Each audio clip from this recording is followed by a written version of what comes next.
What a perfect timing to come to the Treehouse Dam, where we have got the kudus who are slowly keep coming in. We have been here for a while now. This is the second kudu coming to drink, and it's so very much special. A very good afternoon, and most of all, welcome to the beginning of the show. This is Sydney Fumurani Mikosi, and I'm traveling with Craig, who is my camera operator this afternoon. And for in case if you need our attention, you can follow us on Twitter, #Safari Live.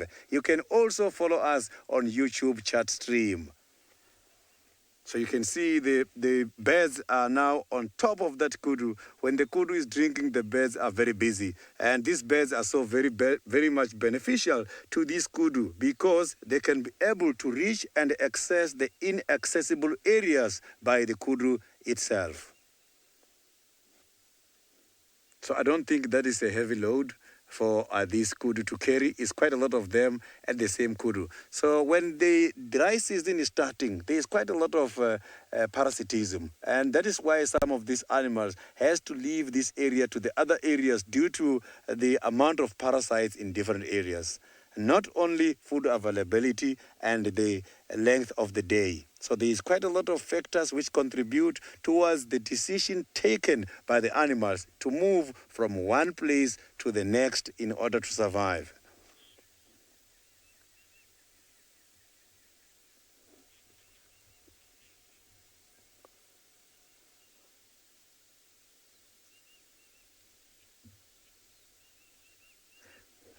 So now let's quickly cross over to Rusty on Bushwalk.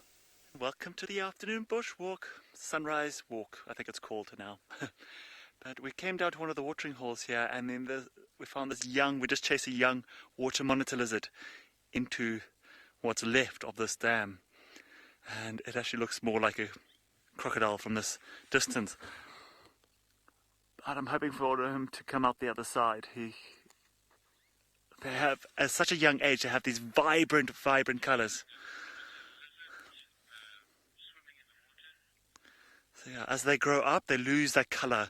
They do have almost a dull version of those youngsters. Oh, I think Herbie's walking down to the water.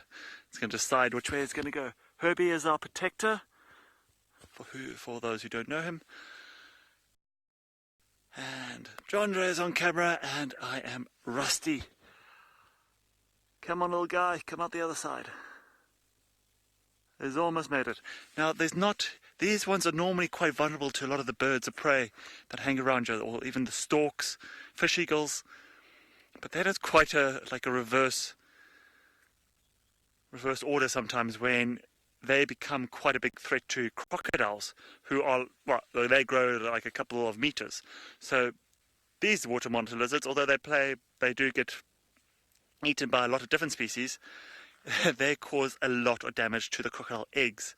So wherever the crocodiles lay their eggs, in the ground and banks and sandy patches, then these monitors come along and they can smell. They've got brilliant sense of smell.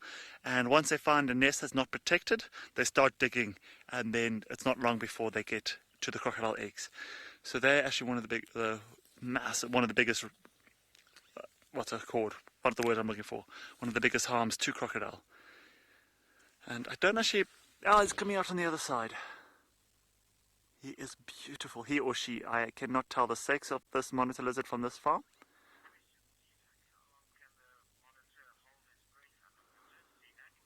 CNAC, you're asking how long a monitor lizard can hold its breath for. I do not know the exact... I don't know, actually. I really don't know how long a monitor lizard can hold its breath for. I'm going to go for maybe what I've seen between the rock monitor and the water monitor. I've seen both go in water. I'm going to say 5 minutes. It varies. I really do not know. I really don't know. I have never timed it. I have grown up with them all over the place, but to say how long they hold their breath for, sorry, I can't answer that exactly. They do swim underwater, that one, although he covered the surface. When they want to, they can dive right under. So I really don't know. I don't think it's 5 minutes. I think that might be an exaggeration. I think they swim quickly underwater. They've got this long, flexible tail, and they use that as a rudder and also as a form of protection. But I suppose underwater they can move it, and it'll be like, oh, you see it go underwater, and you're like, okay, it's going to pop up somewhere here. But then, like 100 meters downriver, it pops up again. So they can cover long distance with one breath. But when you get a relaxed monitor lizard, I really don't know how long it can hold its breath for. Yeah. I wonder if we can walk over there, but I think he's going to run away. But yeah, while we continue our bushwalk, we're actually trying to find we think it's Salamba. We're not 100% sure. And there was, if all of you were on the sunrise safari this morning, they found some insides of what we believe was Impala. And we think that the hyena stole it. We're not too sure. But yeah, we're trying to follow up on what happened then. And who the tracks belong to. So that is our plan for now. So while we do that, let's go over to, I think it was Sydney, and see how his afternoon's going. We are still here with the kudus, and something very, very interesting just took place on the past few minutes, where the female that we saw drinking earlier was accompanied by one of these males, and the other biggest male, who is very much handsome, just arrived and started dispersing these kudus everywhere. And he managed to contain the female. They are somewhere behind the trees there. I'm not too sure if maybe it's because of the hormonal level of the females. Maybe the female is now on ostrus, which is a stage where the females are ready in order to reproduce. So I am still here with these two kudus, and those other ones are right at the back behind the bushes. Look at that kudu now, trying to listen to hear where I am. Maybe this kudu can hear that I'm talking about his losing battle, which just took place 5 minutes ago. If you look at this kudu on the side of the bodies, you'll see the stripes are so visible. Those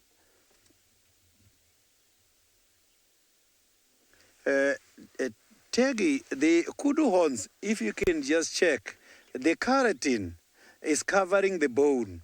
So if you take off the keratin, you are going to have the hollow bone. You are going to have the hollow cover of the keratin. That is the one we are using in order to form some of the instrumental music. We use this in order to create some of the instruments to blow so that we can make music. So the bone which is consisting that, it is not hollow. What is hollow is only the keratin. So if you take the keratin, you can be able to take that keratin off when the skull is very much old. When the carcass is old, you will see, but you have to be there all the time to check, because otherwise you will find the other decomposers, such as the horn borer moth. Horn borer moth also deal with the kudu's horns a lot, where they can be able to form the protuberance and try to hide in there and defecate and create the tube so that they can hide away from the sun.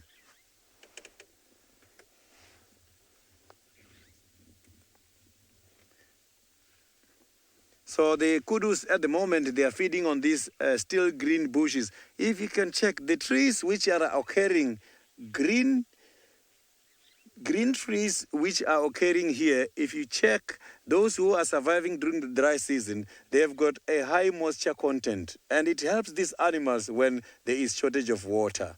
So the kudu which was standing under the tree earlier, I was talking about the stripes to say the stripes we were seeing there, those are called the disruption markings. Don't get confused between the distraction markings and the destructive behavior, because we have got the animals who does have the disruption markings like the kudus, which then breaks the body shape to confuse their predators, which are all part of what is called crypsis. Crypsis are all the different forms we know animals are employing in order to confuse for their predators to avoid detection. So these kudus we are seeing here, they've got stripes, but those stripes can also serve as a very good gauge in order to gauge or in order to assess the condition of the body of these kudus. When the stripes are fainted, it means the kudus are not in a good condition. But sometimes they can also faint because of the weather condition. When it's too cold, these animals raise their hairs and it makes the stripes to disappear a little bit.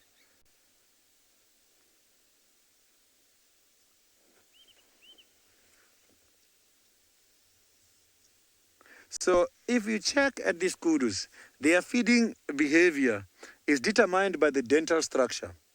So the animals who are feeding on grasses, for example, the blue wildebeest, they have got a wide muzzle.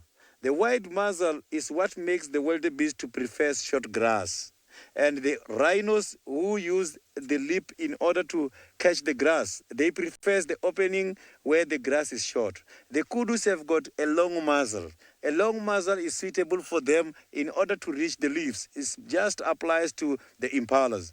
But if you check the animals such as the waterbuck, they do have a long muzzle, but they are grazers. And those ones, they battle a lot because of that muzzle when they're selecting the grasses, because it's suitable more for browsing than grazing.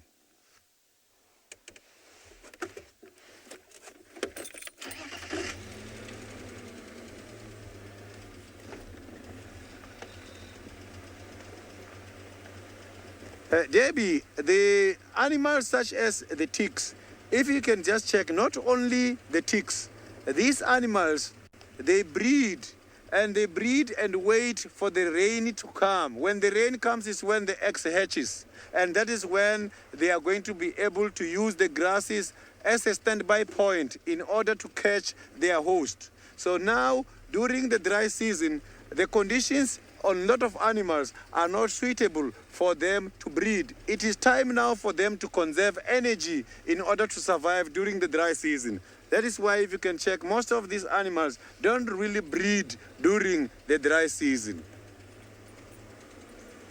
So, but the ticks are too clever because they can survive for up to a year or 2 years without feeding. They can survive.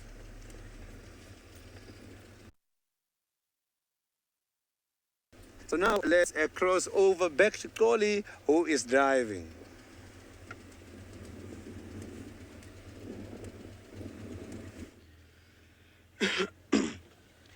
Good morning, good evening, and good afternoon to you all beautiful people. My name is All Back. For those who know me, for those who don't, my name is Ollie, and joining us behind the camera is Owen, who is giving us perfect and great combination of his skills today. So, any questions, comments, please send them on #Geographic on Twitter or YouTube chat stream. My teeth, because they're so big, so they're fighting with the tongue inside my mouth. That's why I'm getting difficulties of speaking well sometimes. So let's press forward. My mission was to go and look for the hawk.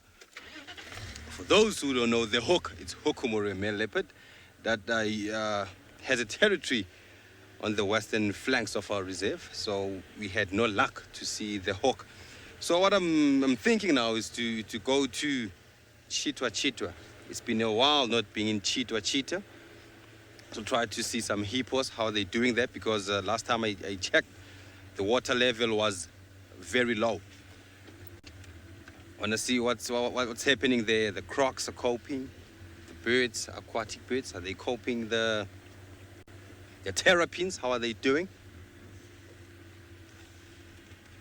So it's a beautiful day, no clouds, it's open blue sky, and I can see a moon there. Let's grab a nice view of that moon. Yes, we have the moon there. Beautiful one. It's always nice to have a view of these beautiful things that they live up there. It's not advisable to put a camera straight into the sun at this time of the day. I won't do that. Yes, what a beautiful one. Still not full yet. It will be full in a few weeks.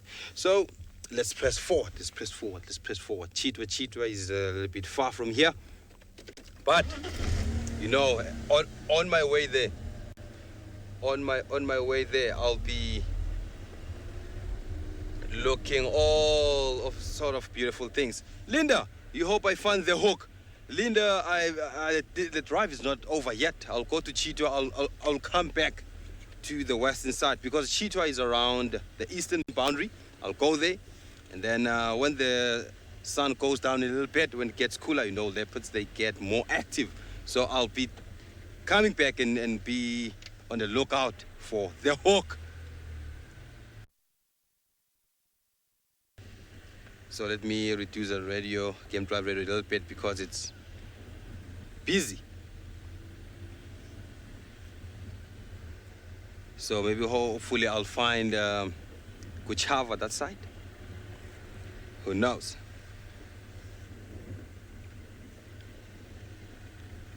Nothing in the meantime. So I have to check all the dry river beds. I have to pop out an eye, then check, because that's where they hang around during the hot day. You know, lions and leopards, they like chilling at this time of the day. They will be moving around the evening.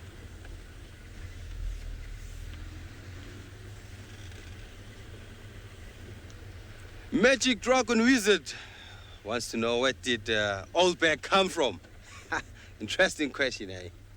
Old Bear, my favorite name. I'm going to include that in my ID book when I go back home. Old Bear, it's a transformation of Ollie, because most people, they find it hard to pronounce my name. They can't click, something like that. So my friends in the camp, they gave me all sorts of nicknames like All Back, X-Men, X-Oily, Oily, Soli, Tolly, Zoli. You name them. And then James came with Oil Bag. And then David came with X-Bag. So I decided to choose this one, Oil Bag. Don't be surprised when I call myself Oil Bag. I like it. I know to some of you it might not sound very well, but it's good. I like it.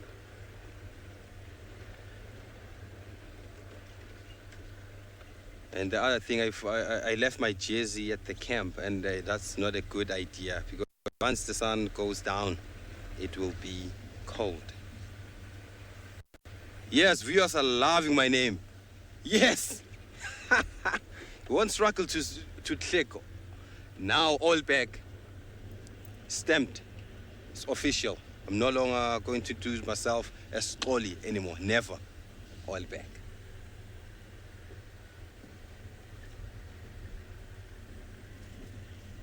And so it's getting dry and dry and dry because winter has just started, and then we'll be able to see all the view from the distance, because if you can see now around here, it's thick, and it won't be easy for us to spot leopards, lions, because they camouflage very well in this habitat. But come June, then it will be much open, and we'll follow and track. Let's press forward. For sure, we are pressing forward. Chitwa, Chitwa, here we come. So, while I'm pressing forward, but I'll be showing you some crazy things that are happening around while I'm on my way to Chitwa, Chitwa. For now, let's go to Rusty, who's around the bushes. But there's a lot of other animals that have been through here. We found a beautiful shaded spot, actually. We almost debated about putting up a little picnic site here. It's just further in the block here, but it was right next to a drainage line, and our signal was really bad. But it's a whole bunch of Tamboti trees, and it's beautiful. And you could see where these elephants have also fancied it, because normally on hot days you find them, they go find quite a nice spot, but they've obviously used a few times, because all the way around the trees it's all barren. So they've obviously used this many times, and at the amount of dung there, it looks like it's a compost heap. So if they are back in this area, and we do happen to see tracks coming in here, and it is getting into one of these hot days, it'd be interesting to see if we can walk in and see if these elephants are going to this shaded spot. Because these Tamboti trees, they do keep their leaves year round, and being so close to a drainage line, it helps to source some water year round. But sadly, no elephants, nothing fresh around there, no fresh dung. So I don't know when the last time they did come through. I'm just looking at these little tracks here. Tiny little tracks, which I think, these ones, I don't know if you can see that, they're tiny. About the size, and I believe this could actually belong to the genet. There's another one here. I think it's a registering on top, but it's a very large spotted genet. He came through here last night. Oh, it's so much activity on the ground. You got a little dove track, genet. What are we doing here? Yep, that's Herbie. Herbie's moving in that direction. I think it's very fresh. I can actually smell him. But yeah, it's... Oh. Now this one. Yeah. Now this is one animal I have not seen in a while. And it's this. Yeah. This is the back pad and toes either side. Now why I can identify it quite quickly is because if you put a piece of grass like that, well, and then, oh come on, this is not working too hard, I don't know why my hands are so shaky, and like that, in between the pads, that's from a jackal, and I'm guessing it's a young blackback jackal that has run through here, and you can actually see the claw marks through here. So I have not seen a jackal yet. I've been here almost, 6, 7, 8 weeks. So yes. So somewhere through here there is jackals hanging around, but I think because we've got a high population of leopards, and leopards tend to kill a lot of jackals. So I think it's one of the reasons, because there's a lot of scrub hares, plenty of food for them. So I don't know what the balance is or why we have hardly any jackal here. But it's nice to see a track around here. We do have the side-striped jackal and the black-backed. But my money is that being a black-backed.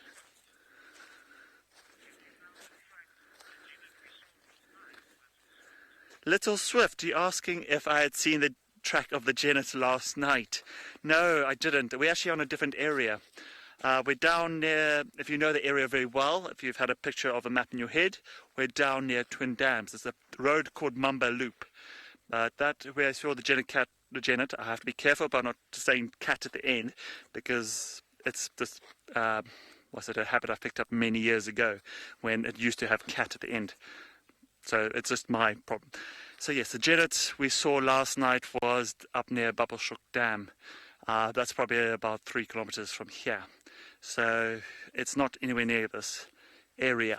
So there are genets everywhere here. You just have to, right now they'll be tucked away in some hole in a tree or in some mound somewhere. But there is, got a rhino track, Herbie track. Ooh, what we want now is a fresh leopard track and a leopard soaring, and then we head there. But I think right now we are just searching for anything. Oh, it's just fascinating to see what is moving around this time of the year. Also, what I really want to see, what I keep missing, is a pangolin track. I really want to. I've seen pangolin, but I've never actually. I'm always watching the animal move away. I never come back and say, "Oh, look, this is the track it makes." And I'm waiting for Herbie also to point one out. But when you look for them, you never find them. But when you're just casually driving around, then you might find the track crossing the road. Any luck there, Herbie? Lutu. We've been hearing a lot of that today while on the walk.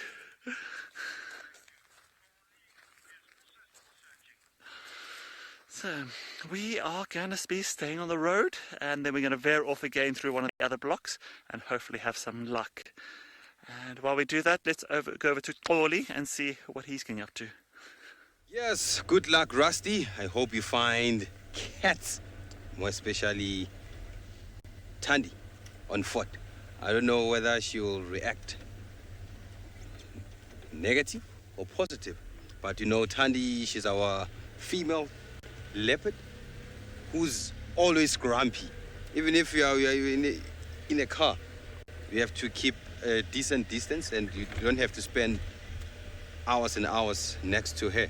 She's grumpy all the time. So I'm still making my way there. And I've just got an update that the hawk is in Arathusa. Arathusa, it's the neighboring reserve on the western area. So it simply means I won't be seeing the hawk. See, he killed an impala, then he's feeding on it. I think the hawk knows that I'm busy looking for him. He knows. Yes. But Oli, oil back, don't worry. You'll see the hawk.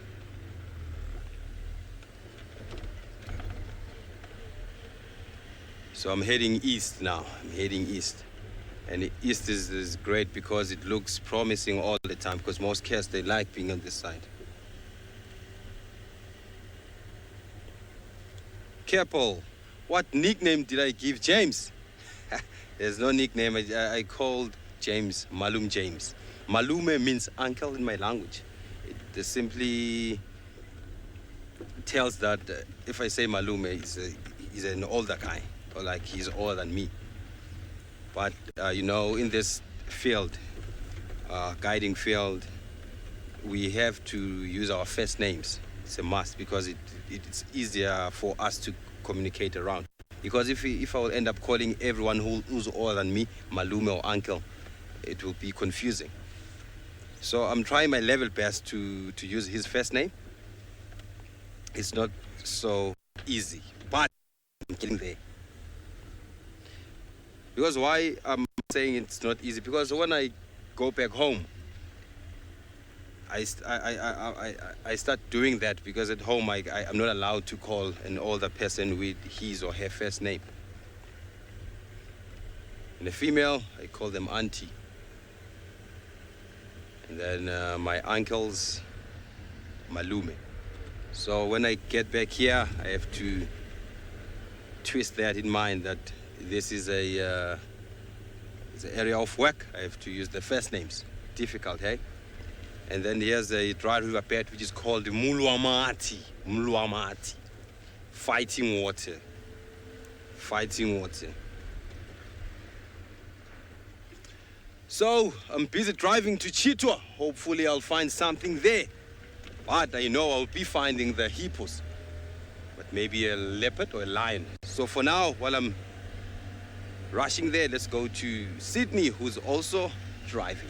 Heading towards the next waterhole. I've been to the Treehouse Dam, and now I'm going to try my luck by the Galago Pan. Maybe we might be lucky there. Yesterday afternoon on a guided walk, I saw some tracks. They were not fresh tracks, but I saw there was tracks for a male leopard heading towards this direction. Maybe he's still in this area.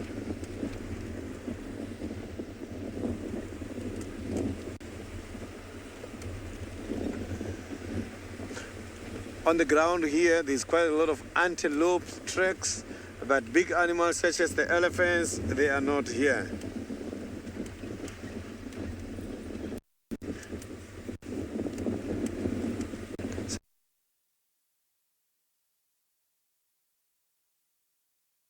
And I'm not talking to my operator. I'm talking to my operator here.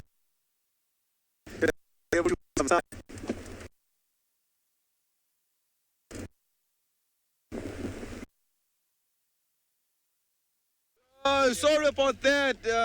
Gremlins. Sorry about that. So, you know, when you're doing this thing live, a lot of complications. The tech guys, engineers are working by all means to keep us around here in the wilderness live. So, you know, we have all sorts of equipments and gear that needs to be checked regularly. So, sorry about that. So I'm still on my way, and this is a little Gauri on my right-hand side. Juma. And you can see the power line here. It shows that it's a main road. So this is not an advisable spot to check for tracks, because you can see it's this road, it's used by a lot of cars from morning until the night. Then tracks will fade very easy.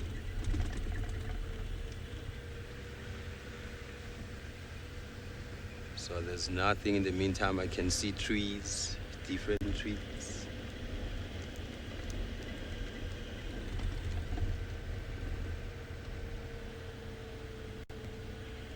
Oh. So, I'm not lucky in the meantime, but hang in there. Things will change. But for now, let's go to Rusty with an arachnid. Well, we have found one of the last remaining golden orbs spiders. This one right here. Oh, sorry, girl. But it is coming in. We are in winter, and we've had some very chilly mornings. I ain't gonna lie. Most of us look like we are part of the Michelin Man team. We all bundled up in our beanies and gloves. So a lot of these spiders do not like the cold, and they have a very short lifespan. So it's actually not long now. These females will be mated with, and then they'll lay eggs, which they will store either against the tree or in a safe place, or somewhere close to this web. And then after they lay eggs, they will perish. So it's a very short life cycle. You think these eggs literally hatch about a few weeks just before summer finally kicks in, and they grow very rapidly. It depends on how much food they get, and they grow very rapidly, and then throughout the summer they grow, they mate, they lay eggs, and then they die, and then the next generation starts up next summer. So this spider will not see the end of the year. I think in the next few months it is going to pass on. I'm just hoping it's going to leave its gene behind in some egg casing somewhere. I've been trying to look around for it, and there is nothing, so I'm sure it still has to be mated with. I've been trying to see, there's a few other spiders here which are very difficult to see. There's that little parasectoid one. We've got the dewdrop spiders, one in there. I don't know if you can see it. I think this is actually that's also dewdrop. Another little guy in there. There's a bunch of little spiders. I'm not too. There's a little dewdrop with a silver back. Right. There's too many tripwires. Let's go in there. There we go. It's quite cool. And this, let's take a bit of lamentum, is that piece all the way going down the middle of the web. And the spider collects all the leaves and exoskeletons of the insects, and then joins it all together down the middle of the web, so to stop people like me and other animals, to stop them, or hopefully stop them from walking through the web. And it does work, because I almost did when we spotted it. So you can actually see the exoskeleton of looks like a cockroach. Kerpal, you're asking how I know what the difference between a male and female spider is. With these golden orb spiders, it's actually it's very obvious to us. But the males are small and brown. And I was hoping to see a male on here, but I can't. And then these females get almost 5 times bigger than the males. So that's a very obvious female. While the males are a lot smaller and actually very hard to see. They're sometimes quite tricky, where they only get a chance to mate when either she's feeding or distracted by something. So she goes that side of the web, stays one side, and then while she's feeding on something, he quickly crawls along, and he plays with the web just to let her know, yes, I'm in the area, not meaning anything. And then while she's distracted with feeding, he quickly moves in, mates with her, and then tries to get away. If he doesn't, he ends up as food, and it joins that middle line there where it looks like a gory mess of what she's eaten for the last few months. So there's a lot of little spiders here. I don't even know. None of them look like the male. So while we move on and see if we can find any other tracks, let's go over to Oli, who I believe has a warthog for you. Okay. Yes, Rusty Dusty, we have some warthogs here. Warthogs. Then you can see this is a small family, and there's I thought that bird is on top of that warthog. It's on the other side of the screen. It's a blacksmith lapwing. And then these warthogs, you can see, they are feeding around. I think there's a male and a female and a young one there. And I've checked my book that they can give birth to 2 to 3 youngsters.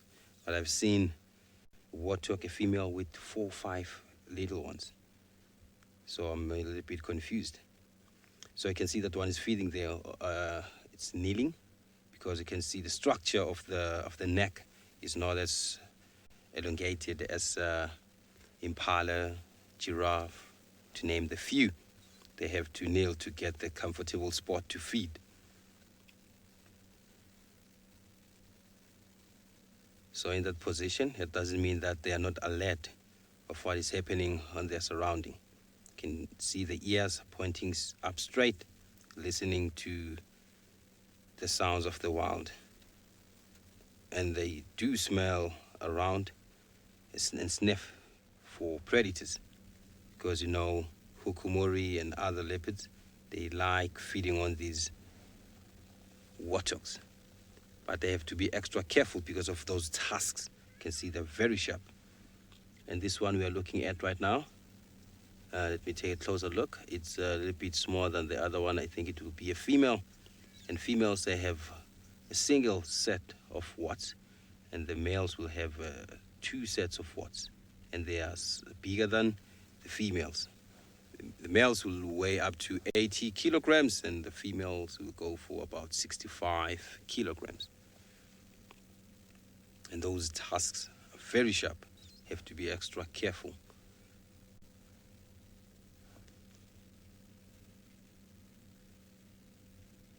Yes, it's Pumbaa's family, for sure. And you can see how well fed they are. They are fat, and they are strong, and they can run very quick.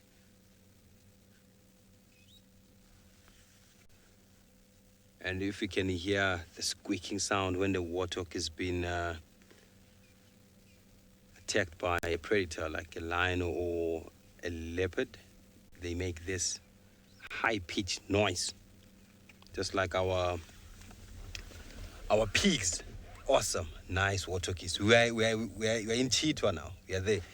There's Chitwa Dam over there, and then we're heading there. Who knows? We'll find some action there. Who knows? We'll see a cormorant or a feeding, a darter feeding or hunting. Who knows? We'll see maybe a cell-bill stock, maybe devouring something. But let's go. Ian, what's the maximum age a warthog can live? Interesting. The animals that they are fast and quick, but they are also being caught by other predators, and they can live up to 18 years. Just imagine, they can live up to 18 years. But that might change because this is the wilderness, and some might not live up to that age, and some might live up to that age. It depends on luck and how you run, how quick you are. But they can live up to 18 years. There's impala running to the water hole there. We have some impalas there, and the water's edge. Maybe we'll see them trying to drink water, and maybe a croc will try to sneak in there and try to catch one. Who knows? And this is Chitwa Dam. Awesome. I'm here. I can smell the water fresh, hey? Can you smell that? And you can see there's a lodge just right next to the water hole here for the visitors to come and experience this African wilderness. You can hear the sounds from the birds welcoming me. Blacksmith plovers. They're welcoming my presence. And I'm here, and thank you. And hippos, maybe they would be like, welcoming me.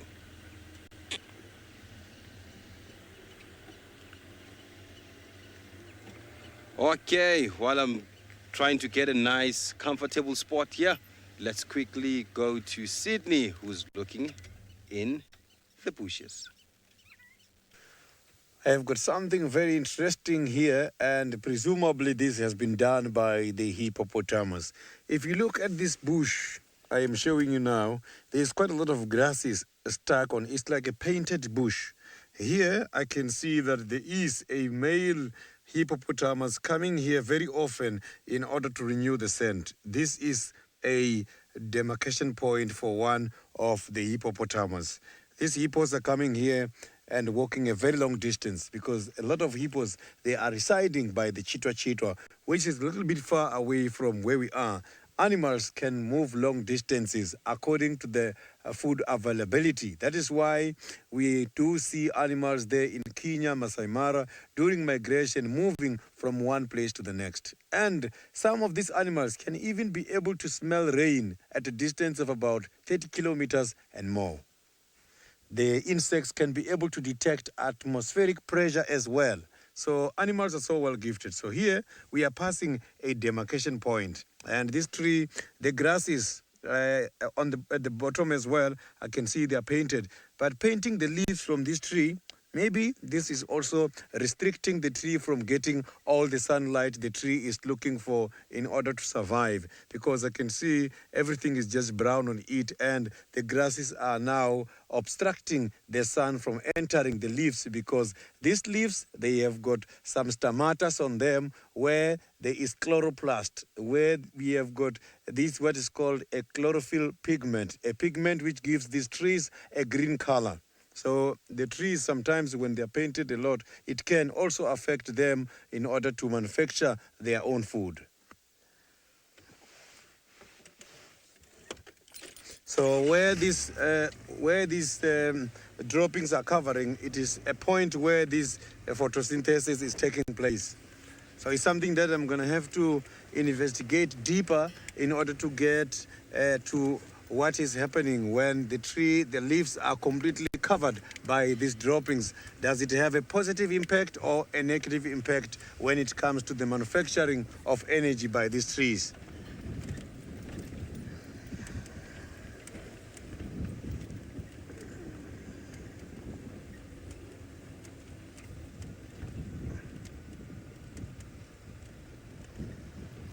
So now you are going to see the hippopotamus by the Chitwa. Maybe you might be lucky and see how the hippopotamus disperse those droppings on these trees. Crowley is there now. Yes, we are still here, Chitwa Dam. Looking at these special hippos of ours. Oh, what a nice yawn there. Even if they can be special, they won't be special like Scuba Steve, you know. Yes, our hippo that we found in Juma, not here in Chitwa. What a big family group here. You can see this water hole is slightly big. And there's this one dominant male who's, sorry about that, who's running this water hole. He will allow other males, but only when they will behave and not bother his females.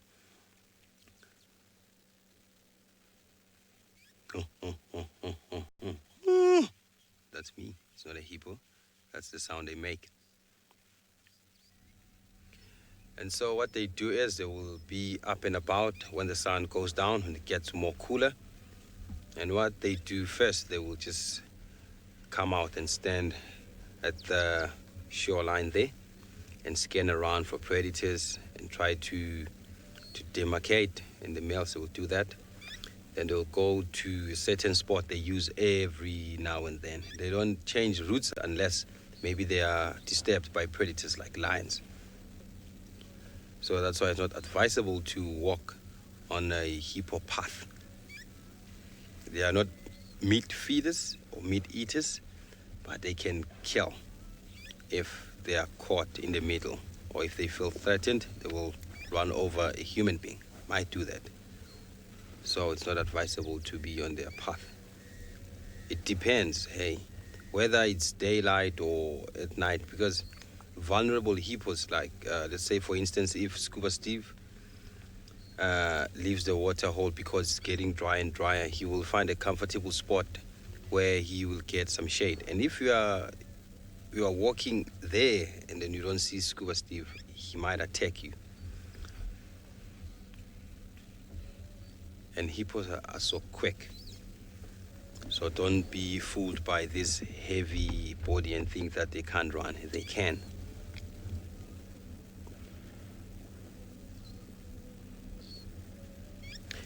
And the interesting thing is that they can run up to the speed of 36 kilometers per hour.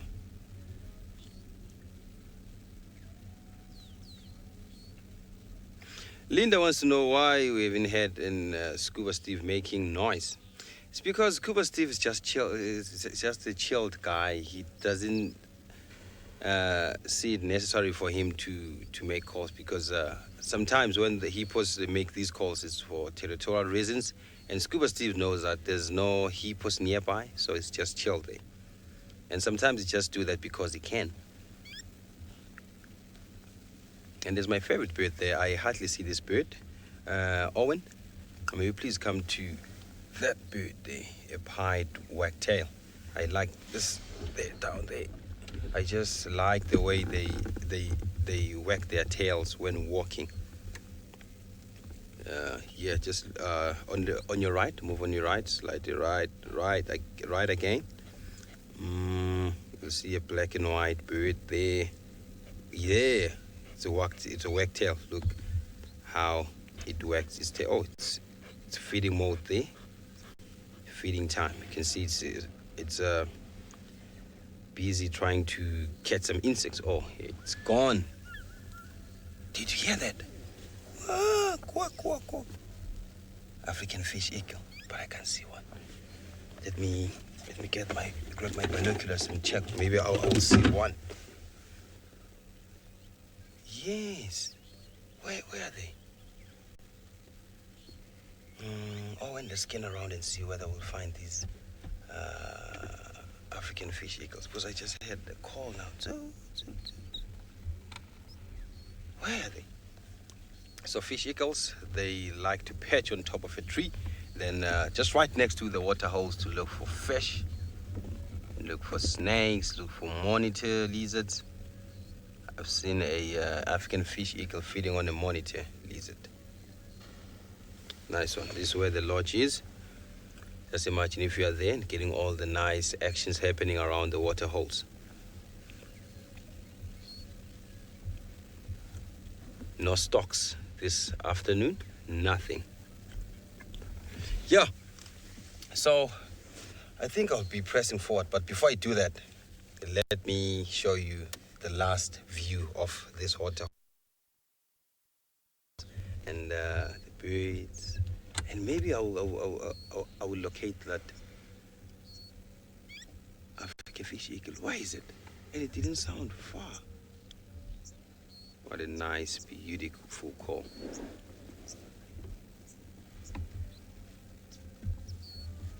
So I haven't seen crocodiles, and this water hole is drying up.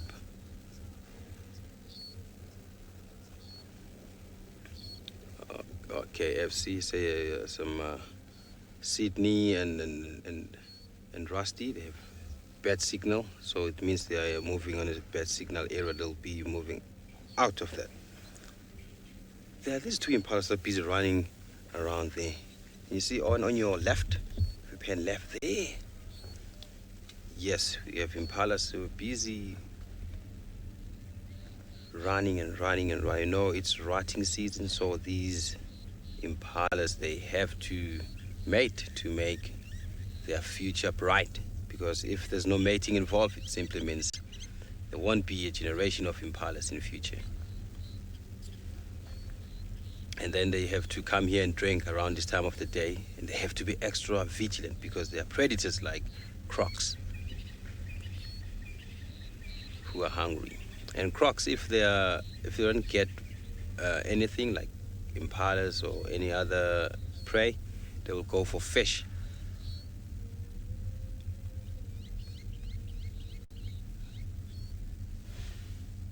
See, those are young males.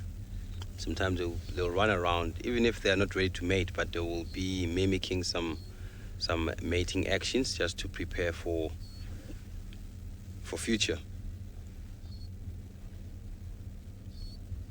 Oh, there's a group of hippo there.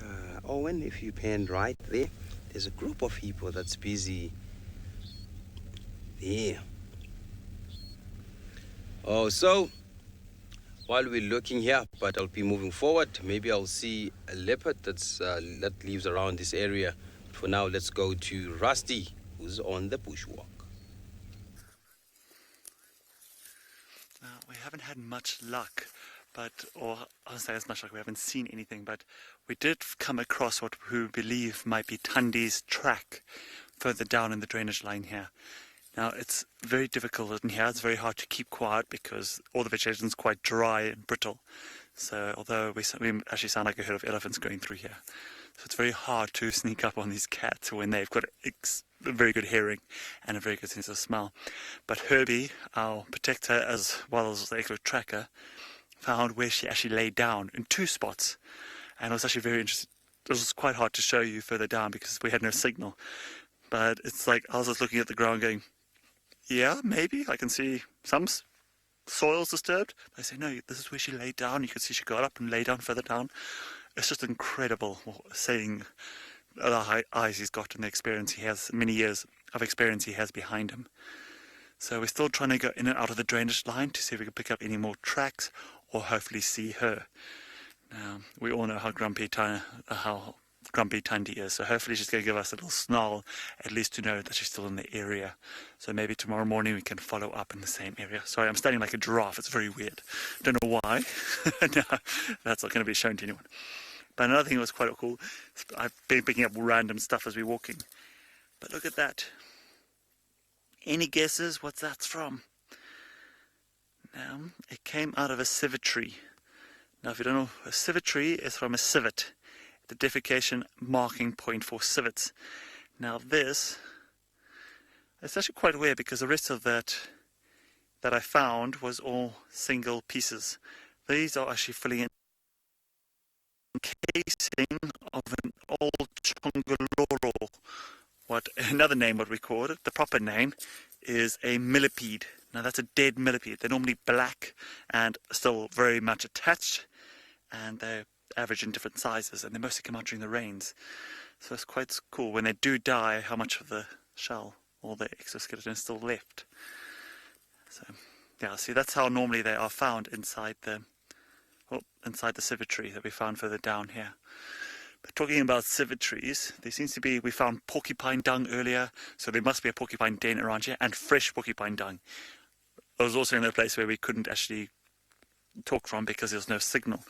But we've also got hyena dung here. I'm not going to pick this up, just I know where it comes from. That's as much as I need to do about it. But you all know why it's white. Oh, that's something else. But yeah, that's from a lot of calcification in the bones they eat. But no fresh tracks of hyenas through here, it's just that of Tundi. So we're just wondering if it was her that had that kill this morning. We don't know. Decisions. So we're going to keep moving forward through here and see if we can pick up, hopefully, bump into Tundi. Now we're not far from Treehouse Dam, the only source of water that's close enough. And most time, at this time of the evening, leopards do get thirsty because they've been lying up in the shade and they will head in that direction. So there is hopefully that chance. But like I said, this place is very thick, everything's so dry and brittle. We just have to try and move it as quietly and as slowly through here. And we don't also, because a lot of these drainage lines are one of the greener hotspots in the area. So we don't want to bump into any buffalo unexpectedly, because I've already done my run this morning and I don't feel like climbing any trees or having to move to an anthill very quickly. It's another, put that with the old hyena dung. It actually looks like chalk patches everywhere. Just lots of old dung, nothing. The porcupine's the freshest dung, and Tundi's, where Tundi's been lying down. But that's about it. It's been very little movement of anything else through here. But it's gorgeous. I have never walked through this area before, and it's actually, we always, like, if we do come with a vehicle, we're following one of the cats through here, you don't get to have the same experience. Ooh. This is actually quite interesting. These are termites, which was, once upon a time, this here was elephant dung. And now these termites have completely taken over So it's very old now, and completely taken over, and have taken all that dung and taken it underground for their storage, into their storage units for their gardens for the winter. So it's quickly how everything is composted over time. Everything is utilized in the bush, except our hyena dung. I don't know what's. I think that's just putting calcium back into the soil, I suppose. All these tiny little holes. What do you think that's from? Any guesses?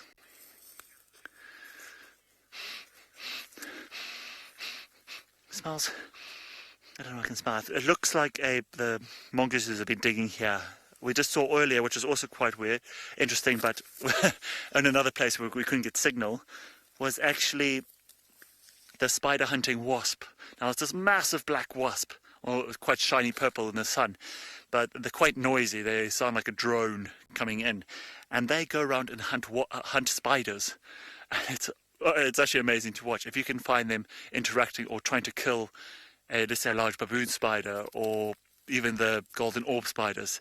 It's quite a feat, but they don't actually kill them. They sting them, but they almost paralyze them. So they just become numb. It's just because they take it back, they dig a hole, this is before they catch a spider. They dig a hole, they lay an egg at the bottom, and then they go and collect spiders. And they sometimes caterpillars, and they go and take these spiders into the hole, depending on how big the spider is or how many eggs it has. And that is fresh food that they need. But further back, we found a similar hole, and Herbie pointed out this casing of an egg case where a spider hunting wasp pupated out of. Pupated is not the right word I'm looking for. But yeah, it's a very unusual case. And it mostly happens in the wet season when the rains come. This ground right now is almost rock hard. Nothing's going to dig out of here. So it takes one whole season from any eggs that are laid this year, feed on those spiders. So the spiders don't die straight away. They die slowly. So it produces fresh food for a very long time, enough to make the wasps grow. And by the time the next rains come, those spider hunting wasps will hatch out and dig out the soil because it's soft enough to do so, and then continue the cycle all over again. So I think it's one of the exciting parts of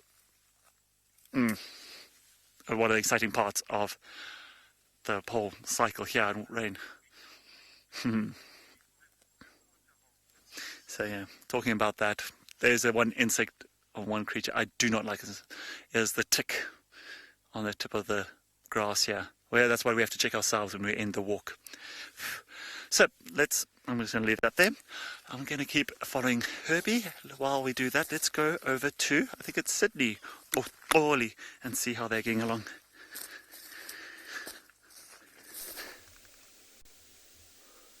I am right here now at the Twins Dam, and I can see that the Twins Dam, the water level is going down very quickly. I can tell that this year we did not get good rains. Yes, the grasses and the vegetation was looking good, but let me tell you, the condition of the veld determines the conditions of these living animals. So this is telling us that we might end up going through a drought season this year. Apparently, these animals might lose quite a lot of weight, and they might travel quite a long distances in search of water. Now, when a water hole is drying like this, you can see quite a lot of muddy areas there. Where I am, I can pick up a very distinctive smell. There has been an elephant on mast here, maybe doing some mud wallowing earlier or maybe yesterday. The mast, that scent, it can be able to be in the area for quite about 2 weeks, sometimes more than 2 weeks. It can go up to 3 weeks. So there is a very strong must smell from this water hole. Animals such as the impalas and other small animals and big animals such as the kudus, sometimes they get stuck here because when the water hole is starting to get dry, when it's drying, the area which has got a lot of mud is where the animal must have to approach the water hole from. And when they're trying to go deeper to the middle in order to get water, that is when they got stuck. I was once in an area where we had to take a rhino, got stuck, and we had to lift that rhino and pull it with the machinery scenery so that we can assist him. These animals, they can easily get stuck here, and it can be difficult sometimes. Big animals such as the elephants, they also get stuck. I saw elephant in one of the areas stuck, and other elephants came to assist until they won the battle. But it was not an easy exercise. So now that the sun is very much hot these days, it is facilitating the level of evaporation. Minamu, the hippopotamus, when they are here, you will hear them very often doing that kind of a noises. They are territorial. So all these animals, if you look at the lions as well, when the lion is roaring and the leopard is roaring, you will hear that very thick sound. That is what also attracts the females for breeding purposes. So the territorial display and the amount of strength when is trying to tease the other animals is what fascinates the females for mating purposes. So they feel very much protected when they see one displaying their strength.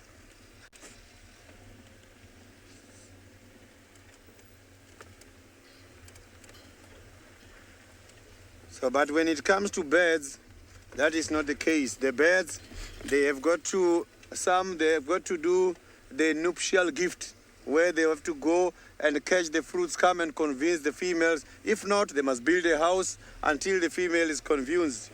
Some, they've got to perform a certain dance in order to convince the mate. So the animals, they've got different ways of attracting each other for mating purposes. So spiders as well, they give a nuptial gift. But this is the interesting one, because spiders sometimes can mate just for fun. The males can mate just to donate the nuptial gift in the form of the sperms to the female. So that is interesting.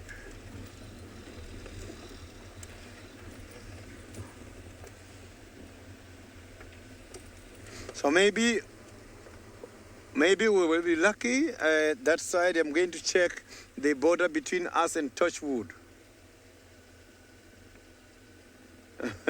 Mal, the elephant's must. It smells like a plant called a kakibos.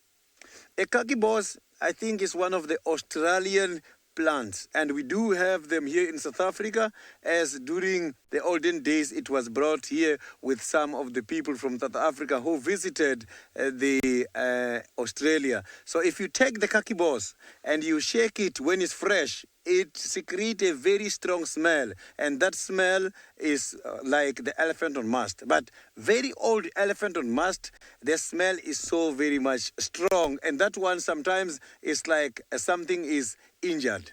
So there is a different smell. When they're still young, the smell is different. The old ones is the ones where sometimes you might think this elephant has got a rot somewhere.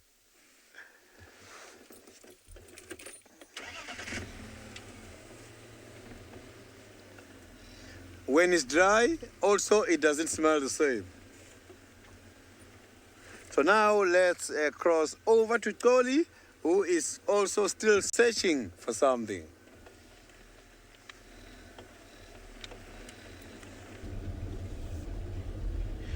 Yes, I'm still in Chitwa, a different spot. So I'll be making my way back to Juma because it's getting more cooler and cooler. So I'll be heading to where the bushwalk team is and take it from there, because we really need to see this leopard. I was hoping to see wild dogs this side, but nothing. Oh, we have something beautiful there before it goes off there. Something.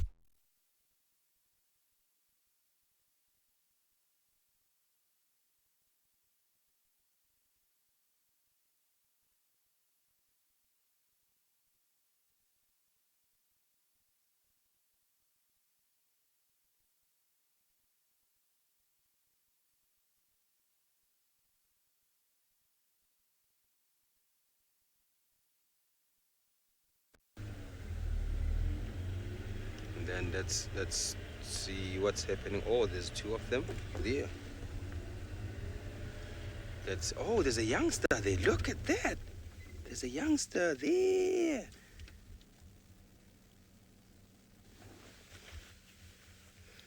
Also, apologizing for no sound because I think my mic pack has something wrong here. Let me quickly. Am I okay? Comms check FC. Am I okay? Oh, we lost my audio. Okay, there was no sound for a little bit, but it was my mic pack. I was supposed to restart it, and I did that, and we are back on track. We have stripy animals around the bush here. It's called zebras. Beautiful looking animals. And look how well camouflaged they are there. It's so difficult for me to spot one, even if they are black and white. As I've said, they don't really like this habitat. They like being in the open.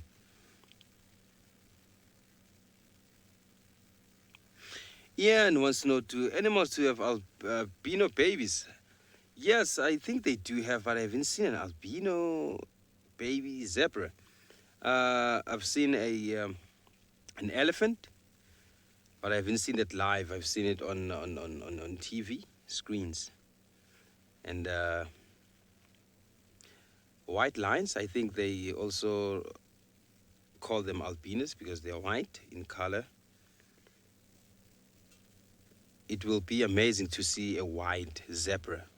That would be something very amazing, and I will be worried of its survival here because that's not a very good color to have in this wilderness. Because, you know, if this zebra starts running, they will dazzle the sight of the predator. That's why these stripes. That's why they have these stripes. So it's nice and quiet out here.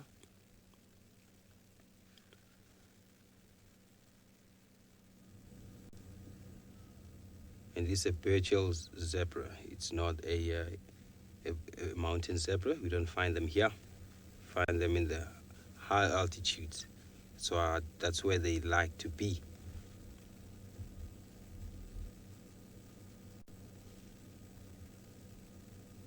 And you can see their mane is up and it looks healthy. That's where you would see whether you'll see whether this animal is healthy or not. If the mane falls over or on the side, that simply means the zebra is not healthy because they will look healthy. You won't see a skinny zebra around this place. You just have to look for the mane.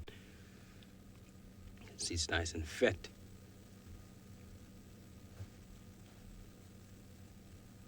And here's an Impala, wants to be on TV, wants to be on the screen because I'm sure it can notice that we are filming the zebra, so it wants to take part.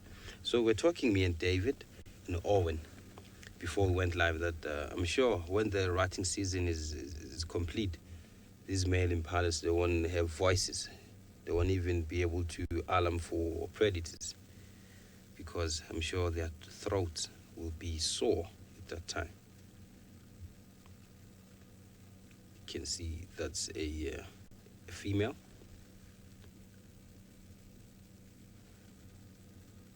There's a thin stripe that runs from the back part there to... Okay, so I'll be leaving Cheetah because it's getting more late and late. But let's go to Rusty, who's looking at the sunset. It is getting to that time of the evening, and the sun is casting this glow all over this whole valley here, and it is breathtaking. We've just been discussing to Herbie here. He's the guy who's been pointing everything out in front of us, and he's our protector. So he's the one who I was talking about earlier, showed us that Tundi's track, her lying down, where she was lying down and where she moved and lay down again and then got up and disappeared. He's been a very big help with everything. But we just decided that we still got a bit of light left, so we still have time to walk, do another quick loop around. So we're going to follow this drainage line up and then just do a loop around and then start heading back to camp while we still have a bit of light. So we're just hoping that something's going to come down to the watering hole, or we're going to bump into something. Hopefully elephants, preferably leopard, but any of the animals will be absolutely great. It is quite a gorgeous evening, and all we need now is lounge chairs and a gin tonic, and then we're sorted. But yep, we're going to make our way down.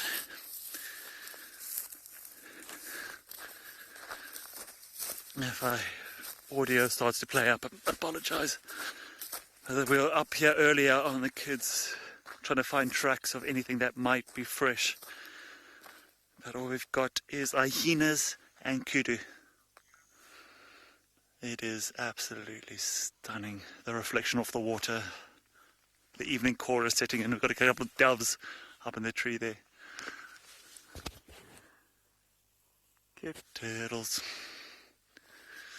There's a hyena that came down here afterwards. It's on top of my track. We missed him. So they are around, or the hyenas definitely are. We're not far from the den site.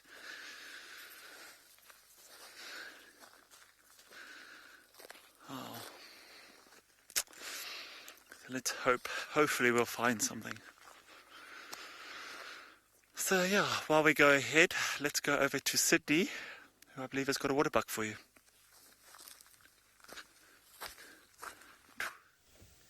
I've got a bachelor head of the water bucks here at the moment. I can see 1, 2, 3, 5 water bucks all feeding together, more or less the same age. As I can see that they are all having the horns of more or less the same size. So these water bucks, they are now busy feeding. Normally, you will find the water bucks feeding not very far away from the water holes. The name says it all, water buck, because they've got to concentrate on a lot of green grasses. The green grasses helps them a lot because these animals, they've got a lot of urine output. And because of that, they need quite a lot of moisture on what they eat. So the water buck, when the males are ready, you will see here by the neck, they have got a white beep. That white beep, they use it in order to advertise them for breeding purposes. This is one of the animals who are so proud of themselves. An animal who doesn't use any of the urine or droppings for demarcation purposes. An animal who believes in kind of a distinctive scent they produce from the body in order to deal with the territorial challenges. So these animals don't mark territory. They rely on the body scent in order to advertise themselves and their positions in their territory. That is amazing. So they don't have to go back like these other animals who has to go back after heavy rains to renew the scent. Listen to that. That is not a water buck. That is a call from the francolin. Maybe the francolin is giving the water bucks a sign because that kind of a noise normally is when a francolin is frightened. Maybe it's frightened of one of the water bucks walking towards direction of the nest or where the bird was feeding.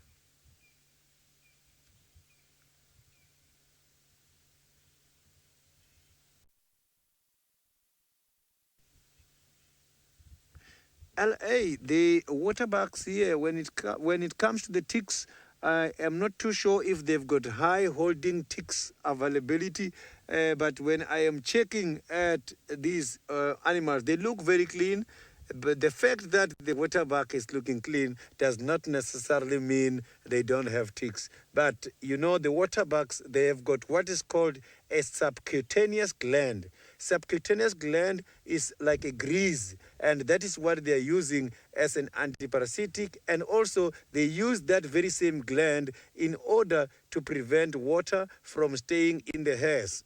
Remember, a water bug has got hollow hairs.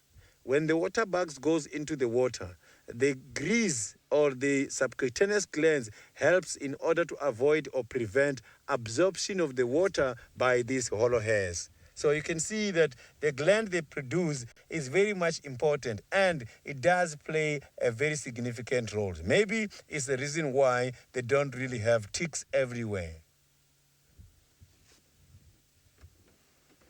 So I can see now the waterbuck has moved. I'm just going to pull forward a little bit so that we can improve this sighting.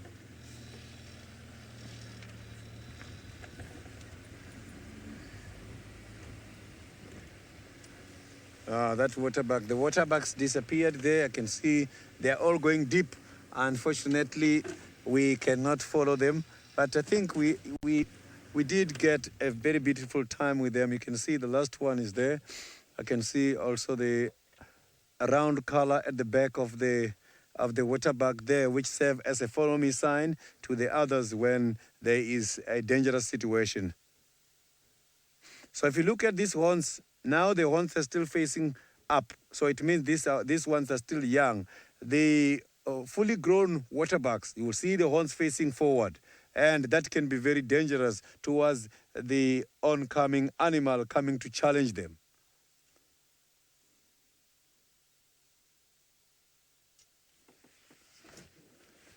So we are now going to carry on and see if we can find any of what we are looking for, which is the spotted cats.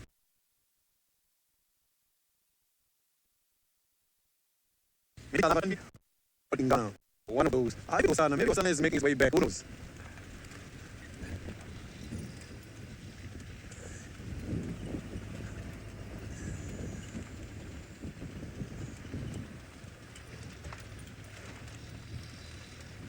So not much is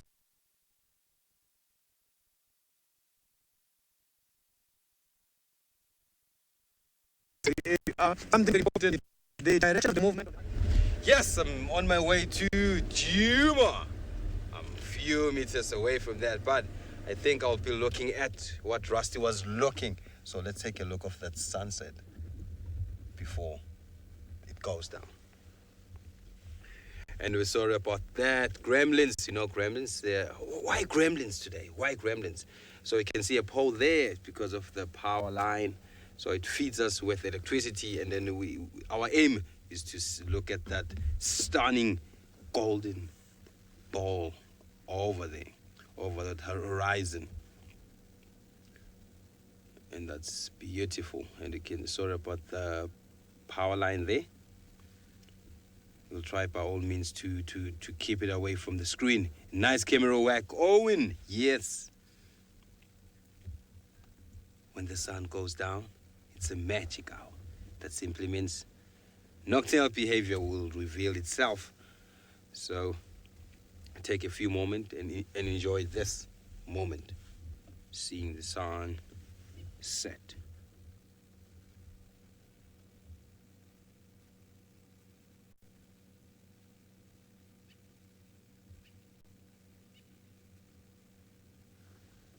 Just imagine if you're looking at this and the lion roars.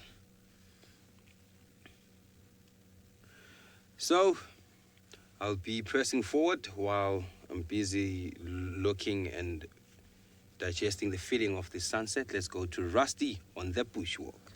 Absolutely gorgeous, and it's just lucky we get to see it. But we're just walking along the road here. We're going to slowly head back, but we found a little family of crested francolin, and it looked like 1, 2, 3 individuals. We're trying to find this mum's track. Now, mum's track will probably be, excuse my terrible drawing, but will probably be roughly about that size compared to the chicks.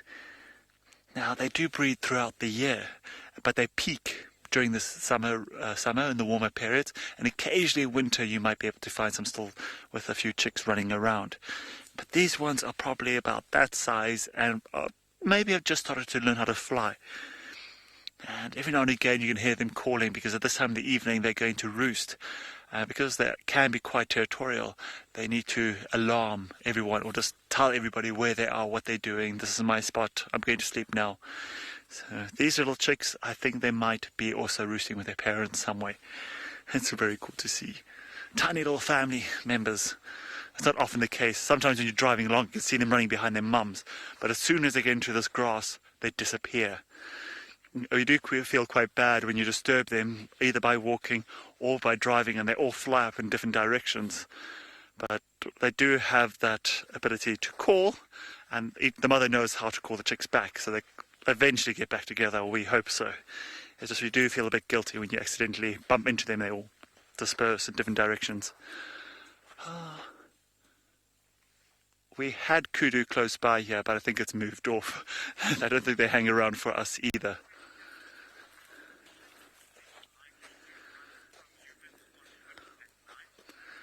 Joe, are you asking, are leopards less likely to run away from us at night while we're on foot? No, they are going to move off at night as well as during the day. We are quite a threat to them.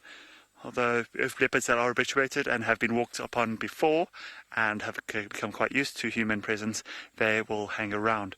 But generally most leopards that don't know people on foot tend to move off. If you are, let's say, a small person, small height, walking through the bush at night, you might even be mistaken for as prey. So it's never a good idea to go walking at night, especially in the bush like this, especially by yourself. You always have to go with 2 or more people and somebody who is armed. We try not to use the weapon for any reason except as a defense if something goes horribly wrong. But these leopards around here generally do move off if we do get too close to them. So unless they're walking on the road or lying in the tree, it's going to be very hard to spot. We're hoping to find tracks that allow us to get close enough, or at least know that the leopard's ahead of us.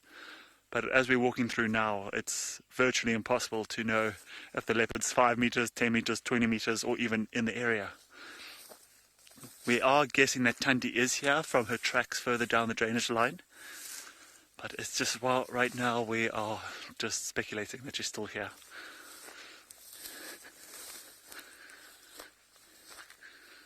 Oh, just love it. It's a sticky love grass. It's all the fluorescence is finished now at this time of the year. Everything's turning one colour. Magic worry. Actually, I'm going to try a trick. Now, my previous boss had a funny... Now, this is Magic Worry, and there was my boss at the previous company always went and stuck it behind his cap, and when we go out on rides, it was always a good luck to find elephants. Well, we're not far from where we need to get home, so let's see between here and there if this thing is going to have any luck. I hope my boss is watching from the other company. This is the first time I've copied him. Let's see if it'll work. These very beautiful droppings here on the ground, you can see here there's something very much important for us to learn, because we have got the animals who are having more or less the same kind of a digestive system. So on these animals, we have got the animals which has got a simple stomach. The animals with a simple stomach, they are hind gut fermenters. So those ones, digestive system on them, it starts from the mouth as they are chewing. Then we have got the animals who are 4-chambered stomach. So those animals are ruminants. So those ones, they will go and collect the vegetation material and chew some cud, which is a process called rumination. So here, I have got one beautiful dropping. And if you sniff this, this one, hey, it smells like a dead animal. So if you pick up the dropping which smells like a dead animal, you must know is the hippopotamus. So these droppings, they come from the hippopotamus. If you look at the sticks from the grasses here, you can see it's not finally digested. And the sticks, if you look at them versus the sticks you see on animals such as the rhinos, these sticks, they are different. Just look at all these sticks there. They are nice and clear, and they are cut into small pieces, just like matchsticks, more or less the same size. So this is coming from the...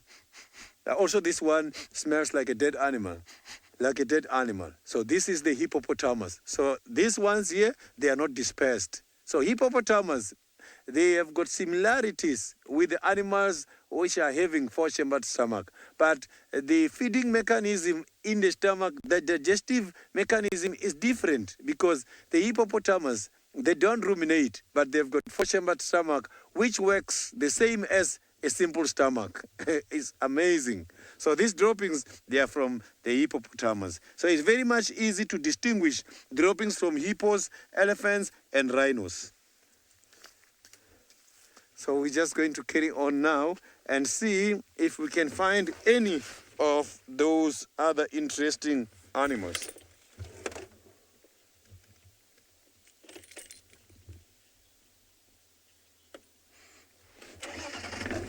There is a question about hippopotamus, and I know the story has also been associated with animals such as rhinos, where people talk about the fires, animals coming to fight fires. I don't think that has been scientifically proven. A lot of stories like that, they are part of the mythical stories associated with some of these animals. So that you must know about the fires is that the animals, before or after the dry season, or just before before the vegetation is too dry. Before the season is too dry, we have got to do what is called a control burn. Control burn, we do it in order to create fire breaks. When we are creating fire breaks, you will see the area which has been done fire breaks, sometimes it recovers. Animals come and eat there because of the stimulation of nutrients.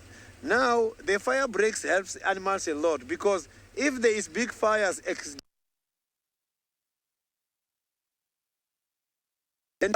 or fires as a result of human interference, you will see the animals then use the fire break in order to escape danger. So fire breaks are very much important. I have seen them all trying to fight fire.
Apologies for the inconveniences due to some technical issues. I was talking about the fires and the role of fires during the dry season when it comes to the animals, when there is accidental fire as a result of human interference or any kind of a natural fire. These animals, they still got to run and escape danger. So the fire breaks, because they are normally done before, because fire breaks are part of the management's decisions, where management is being proactive before the fire season. So the animals can then be able to use those pathways which are fire breaks in order to escape danger. Fire is not a very bad thing by the ecology, and it can be used in order to achieve quite a lot of conservation management. When it comes to the bush encroachment, what is a bush encroachment? Bush encroachment is where you find the vegetation, mostly it can be of the same species or different species together, occupying the area and preventing the grasses to grow, because grasses cannot get sunlight in order to make food for themselves. In order to solve those kind of problems, to do the bush thinning or bush opening, you can use fires in order to control that. But also, you can use fires in order to destroy the invasive plants, in order to kill their seeds. You can also use fires in order to stimulate growth. Growth of the grasses is excited too much when the fire burns. You will see then suddenly the grass is coming back with a high voltage of nutrition or nutrients for these animals to survive. You can also use fires in order to fight the ticks, because ticks cannot escape these big fires. So sometimes if you burn fires, burn nicely, you can be able to control the population of ticks in the area. So you can see that fires, they are not bad, and fires are there to influence life. Other trees such as the proteas, they cannot germinate their seeds without fires. Fires must have to burn in order to germinate their seeds. So you can see the nature has got a natural balance. These biotic factors, the living organisms, they have to be influenced a lot by the non-living organisms. We have got the climatic conditions or climatic factors which influence ecosystem, such as the rainfall, the temperature, the humidity. And if you can check, those things are there to support the living organisms. But living organisms, they need edaphic factors. Edaphic factors, I'm talking about the soil. The soil must have to be there so that we can have the physiographic factors such as topography, which will shape the land, and we have water contained by the dams for the animals to come and eat. And the very same water is not a living organism. It's also part of the non-living to support the living organisms. So now let's quickly cross over to Rusty on a guided walk.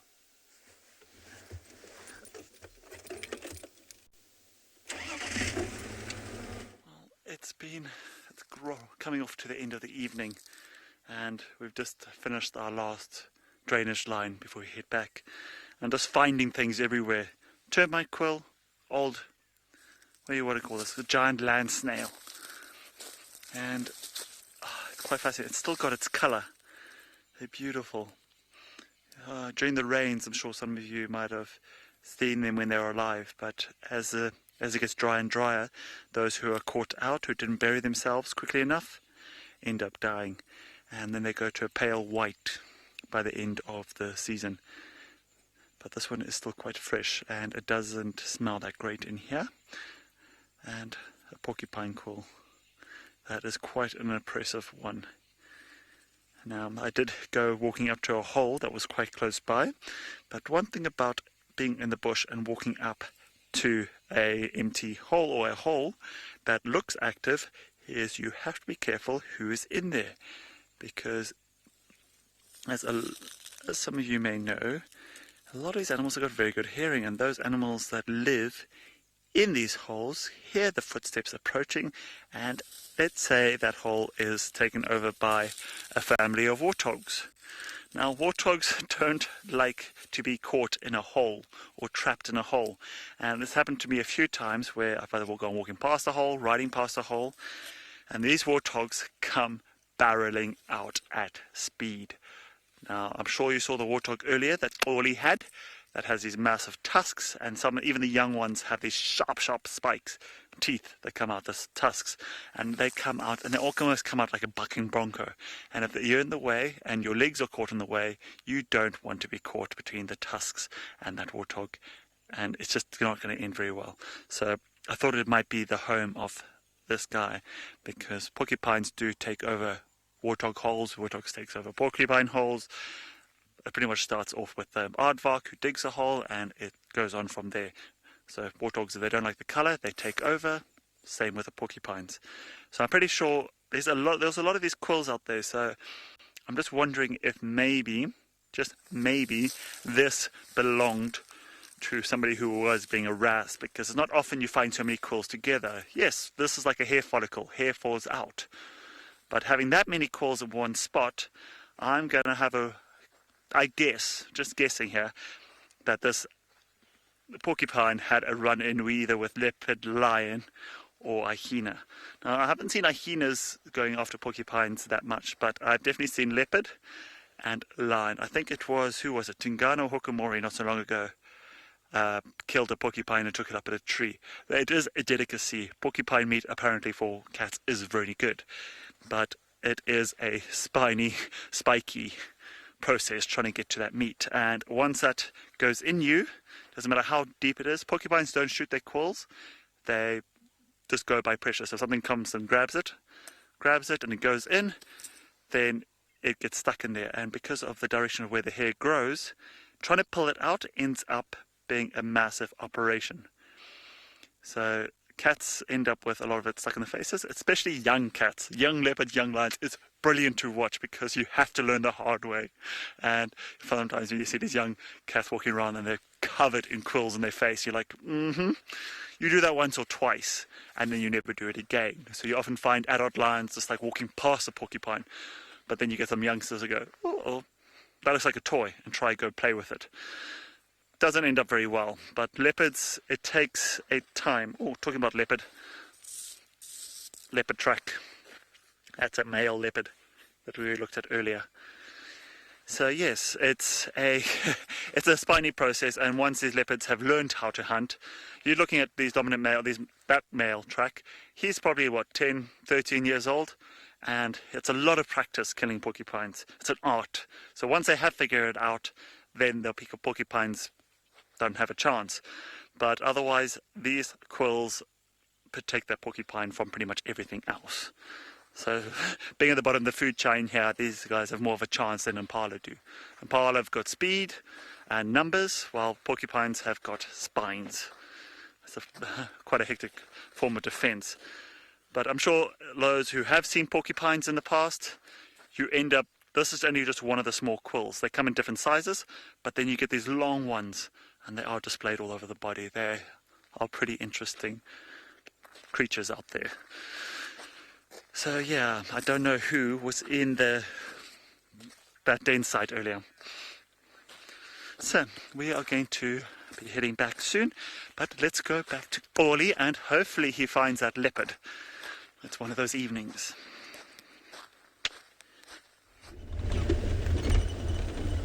Yes, I'm here. Rusty, good luck with your leopard. I've just found out that there's a leopard sowing around the western area. So I think that's Hukumuru. I'm on my way there. I'm rushing there. So who knows? I'll be seeing the hook. Yes. So I might be lucky to see the hook. So I'll have to be there as quick as possible because that's the small piece of Hukumuru's territory on the western side. So the rest of his territory is on the other neighboring reserve, which we are not allowed to go there. So wish me luck. Wish me luck. Just imagine 7 months having seen the hawk.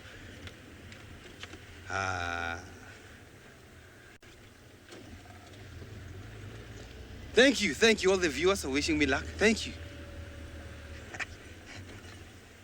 And you know what? Let me switch off just 2 seconds. You know why? Because of this. Lucky socks! Yes! Let's move forward. Thank you, Owen. Let's quickly move there. Yes! Lucky socks are giving me this luck. This afternoon, it's evening now. The sun is already gone. It's asleep. So who knows? I'll be seeing the cat. And that would be amazing, hey? Oh, that would be really amazing. You can see the sun is... Oh, you can see on your screen there, there's a vehicle. That's the bushwalk team. Oh, that's Janre, the camel, and Heavyvo. And we have Rusty. Hello, guys. I'm rushing somewhere. I'll see you in the camp. Goodbye.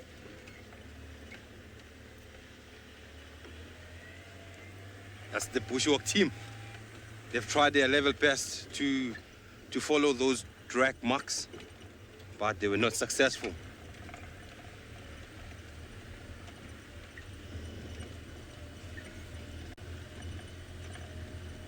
So I have to be extra careful.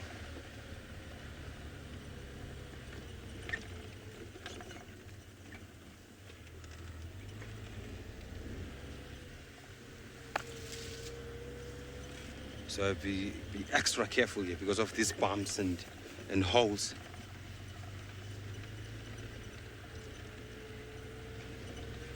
Oh, Joyce wants to know what does the FC stand for. FC stands for final control. That's where we get all our comms. And then we find all the tech teams in there. We find all the directors, the producers. They sit in FC and control everything that happens around this place. So Murray is in FC now. He's the one who's directing.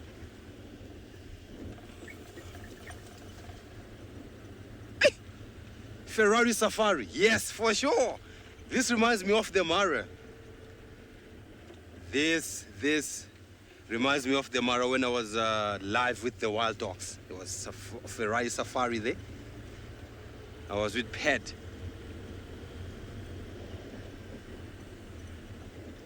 It's not far from this area here. I'll be driving on Philemon's cut line that joins with Zoe's, and that's where the call came from, on this side of the reserve. So if I find fresh tracks there, I'll be so lucky. And if I don't find them, I'll just stop and listen. So while I'm on my Ferrari Safari, let's go to Sydney, who's also searching for these special animals in the wilderness.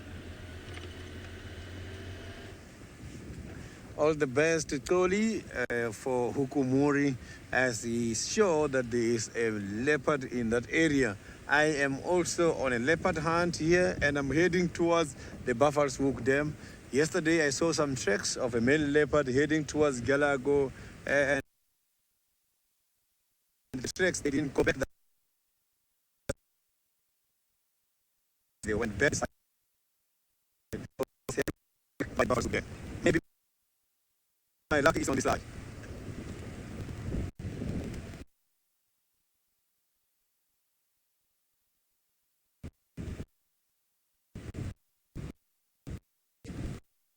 Temperature now going down. It is getting cold at the moment. Yes, I'm sorry for that, because, you know, as I've told you, our team is trying its level best to chase these gremlins away. Hey, Impala, I'm in a rush. You might be careful. You must be careful. There's a guy who might eat one of you here. Be careful. Be vigilant. It's getting dark, and you must be careful.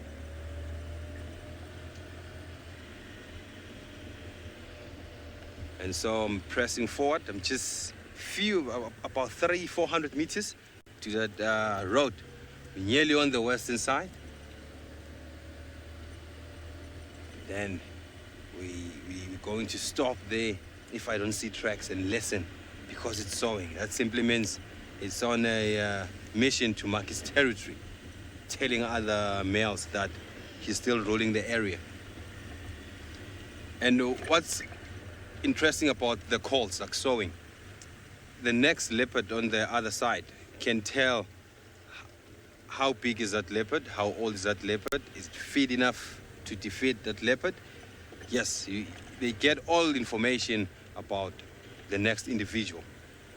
Because we've noticed that if Hukumuri smells Tingana or hear Tingana sowing, he will just vanish, because he can sense that this is a big cat and experienced leopard.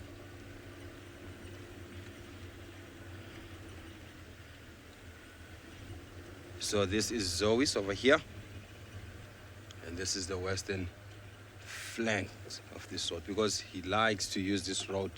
He comes this side, or sometimes he goes out this side, so you have to check for tracks. No tracks, I'll press forward, because there's a junction there in the middle. That's where everything is happening, because he won't come this side without passing there. Deborah, find the hook, find the hook. Yes, finding the hook. Oh, lucky socks are giving me all this luck to find the hook. Don't forget, Hukumuri is a Shangaan name. That means chicken medicine. And I don't know why. Chicken medicine, a leopard.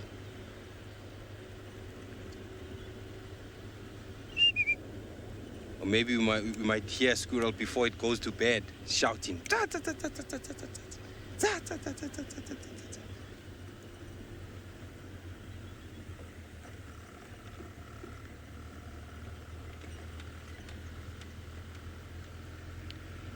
More wants to know why some antelopes are gray-brown, some are brown. It's because of the coloration of these animals helps them to survive in this wilderness. Because if you can check a steenbok likes to be in an open area, and then it has the color that confuses prey, and it's the color that blends with its surrounding. And if you can check a common taker, it's grayish, and then it like to be in a thicket area. So that simply means it will camouflage very well here. And it's funny for impalas. Impalas, they don't really rely on their camouflage because they live in groups, and then they like spending time in an open. So what they do is the coloration helps when it comes to the mother and the lamb. Well, especially the lamb has to stay for a few days hiding in a thicket. So it simply means it helps when it comes to that. So I'm in the western area now. So I must just stop and listen. But before I do that, I'll go to that junction and check for tracks. Because this sowing was heard by Conradi, our tech guy. So I think it's not far away from the camp, if he was in the camp. So I'll check that junction there. Oh, I can't wait to see the hawk, eh? Oh!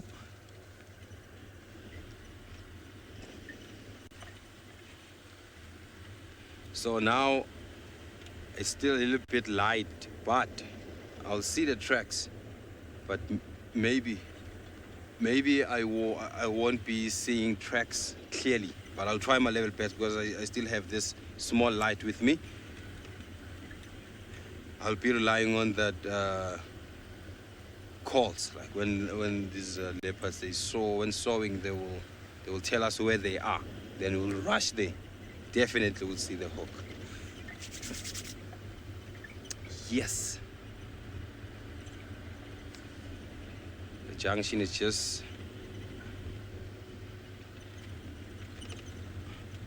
jealous. You really enjoy my excitement. Yes, for sure. You have to, because you know I get so excited when I see these amazing things, and more especially if I hear the hawk name. It just the feeling just kicks in instinctively. So the hawk. And I just wish to find him sticking his tongue out. This is the junction I was telling you about. The hawk won't come to his territory, this side of this territory, without passing here. So we need to stop and listen around. So while we're doing that, let me quickly go out and check, because it's still light.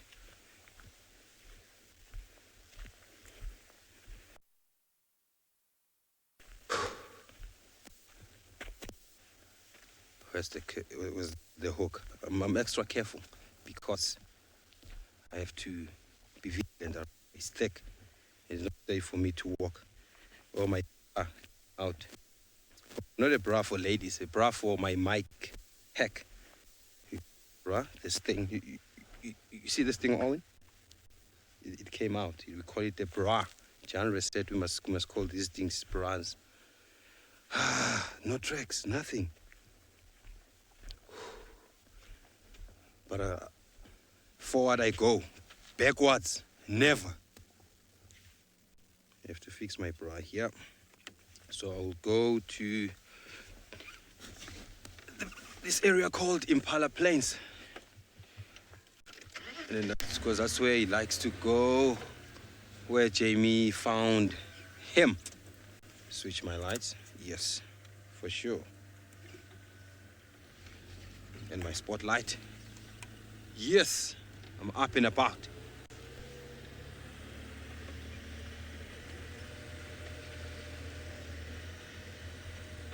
So it's getting dark now. I'll be using an infrared light so that it will help us to scan around and not to use an artificial light or a white light to shine these animals for us to give them to you.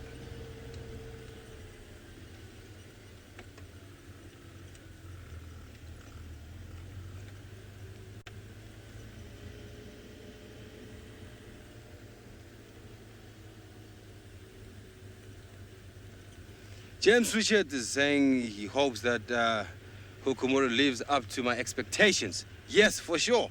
He has to, or unless I'll be mad at Hukumuri.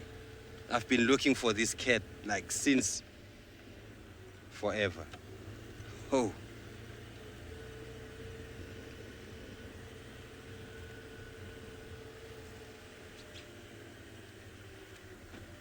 Jiangxin over here. Oh, there's a little bit there.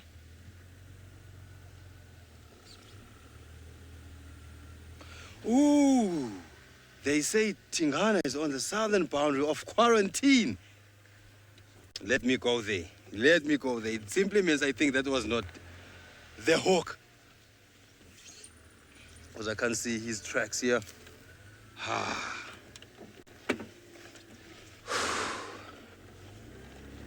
Let me quickly go there and see what... Yes, you're sticking with me because Sydney has a bad signal. So I'll be rushing there on the southern boundary of quarantine. So I won't be using my spotlight because that sound came from the west.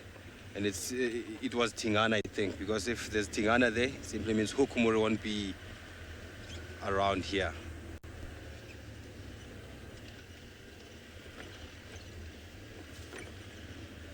I thought it was the hawk.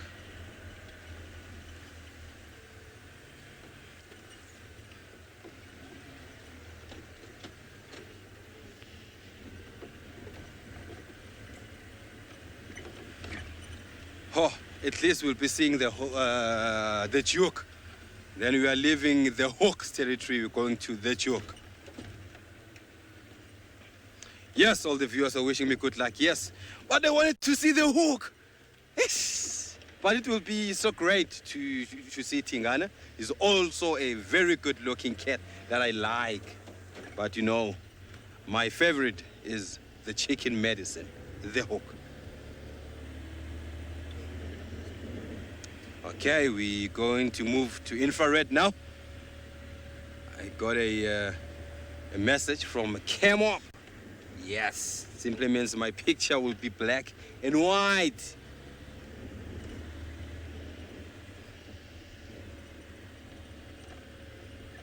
So the Duke of Juma that is been spotted is a 13-year-old male leopard that runs the territory from the south, north, and east of the reserve, and going up north and stretching far east and far south.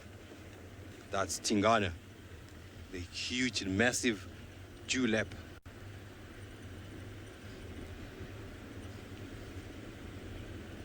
He's a father to Hosanna.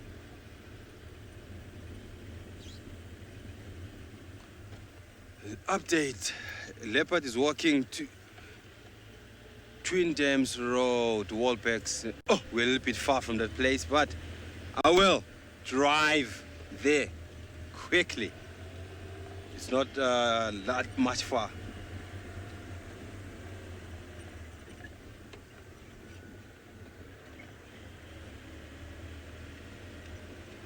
So let me talk to the Game Drive radio. Texan for Tolly.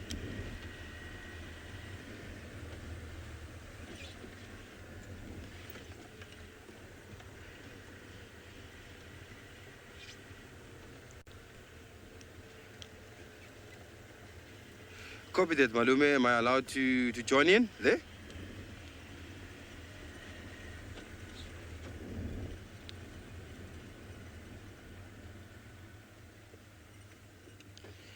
Thank you very much, Herbivore. Oh, that's that was herbivore talking to me. He's with the leopard. They're the ones who spotted that leopard. Yes. Just not far from where Jamie's staying. Oh, let me take this road.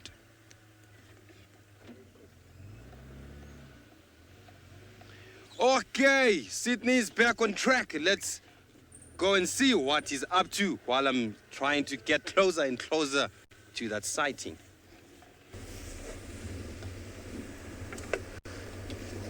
I am still here heading towards the Twins Dam again to try and find a leopard. And this leopard they're hiding this evening. I can see no tracks here where I am.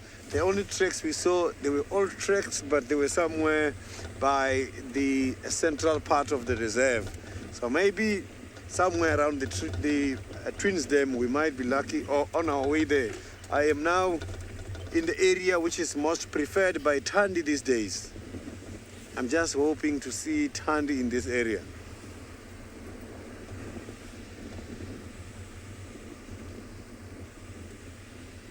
So the animals and the birds are not even giving any of the warning calls.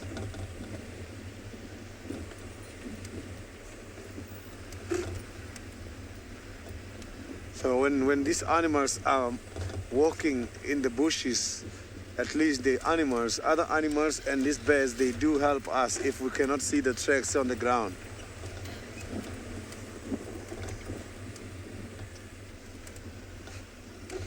So today, these animals and birds, they are being biased. They don't want to tell me.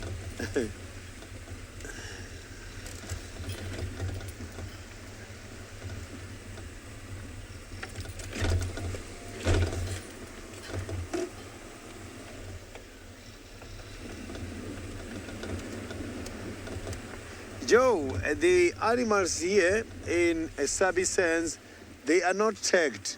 However, you must have to look at these animals carefully. Here, when we are doing the wildlife, we don't tag animals. Instead of tagging animals, we put notches. These animals, they have got notches which serve as the identification on them. So they don't have tags, they have got notches. So that's why some of these elephants, you'll see them with the holes on the ears, 2 holes, sometimes a cut. Those are just numbers. So they are not injuries.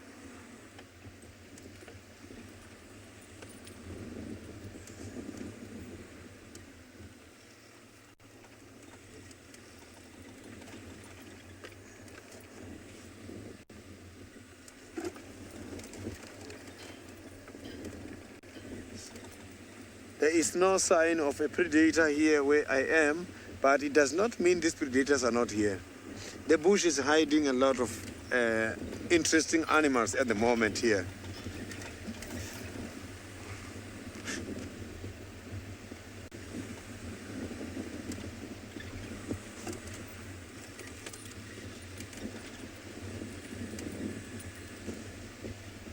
So even the scrub hairs are still hiding at the moment. It's the best time for the scrub hairs to come out now, because these scrub hairs, you'll see them mostly concentrating on the road. So the reason why we see these scrub hairs on the road is not coming just to look for the warmth. Yes, they also do their body cleaning on the road here, make use of the dust, but they are here for these grasses. The grasses which are next to the road, they are very much nutritious.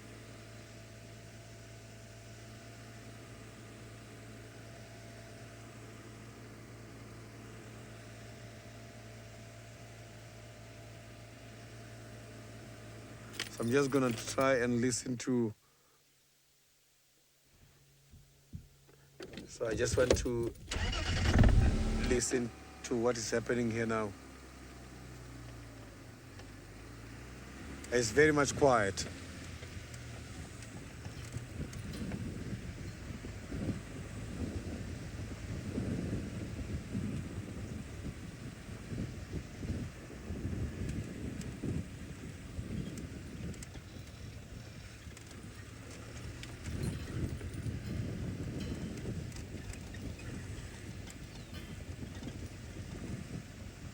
So now let's go back to Koli.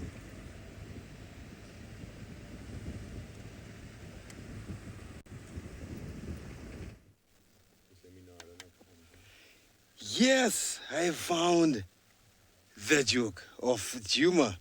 It means Conradi tech guy had him sewing, not Hukumori. So he's trying to scratch himself there. Sure, he's marking, it's part of marking territory there, but he's licking something there on the ground. I don't know what that is. It might be some blood stains, or maybe he's doing some geophagia. Now it's coprophagia. What is he eating? David, do you see what he's eating here? Big boy. This is a territorial holder of this reserve. But that's a background. Oh, he's doing some geophagia there. He's eating the soil. What's wrong, boy? 13 years of age. Father to Hosanna. Sana is a special cat that left this year, who was 3 years of age. He went deep, far south, west. In this reserve called Londolozi. What a big boy there.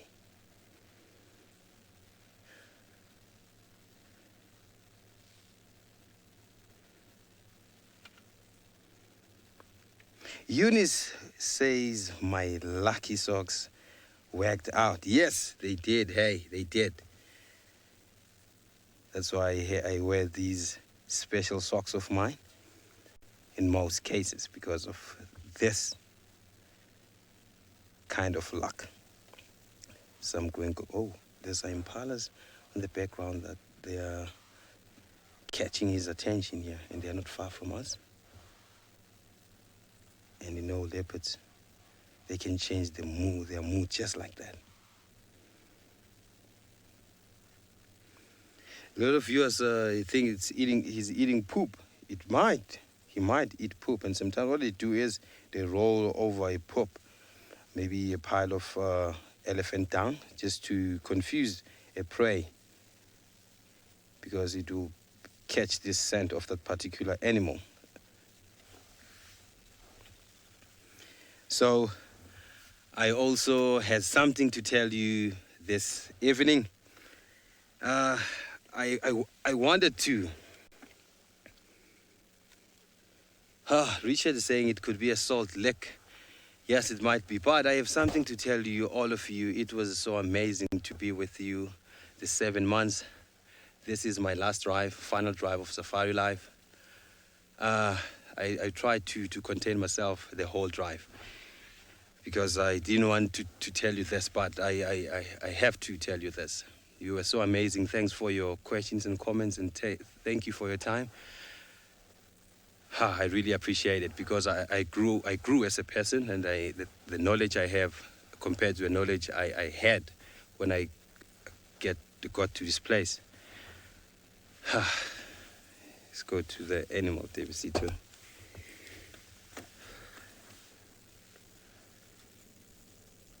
So this is my final goodbye. At least I am having the joke who's saying goodbye to me. It's slightly moving there. So I'm sneaking for those impalas that they were making noise. So I found an opportunity in a place called Londolozi. I'll be going there to do guiding. I'll be guiding guests the back of my vehicle, starting on the 14th of July this year. And when I get time, a little bit of time, I'll come and say hello to you all, because it was nice knowing you. Arlarmo, Ravinda, James Richard, Giraffe Girl, Lapwing. Big love. Only man.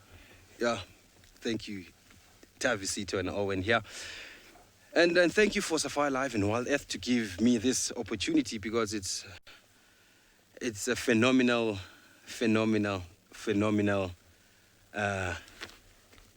place.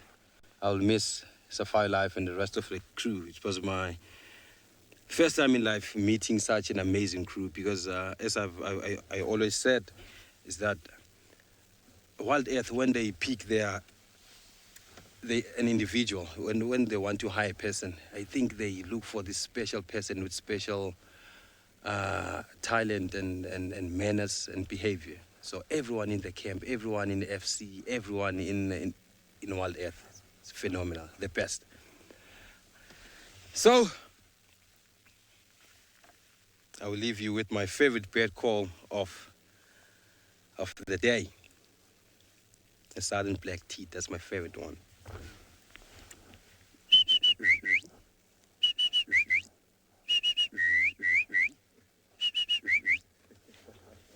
Davisito.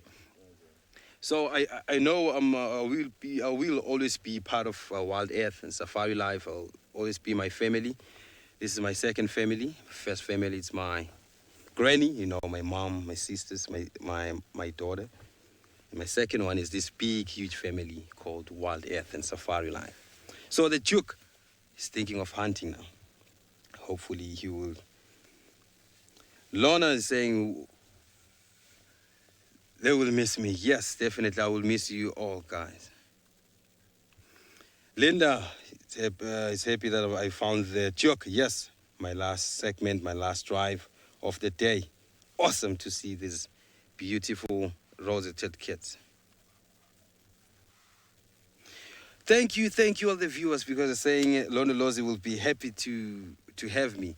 Yes, definitely, I'll show them what I've learned in this place.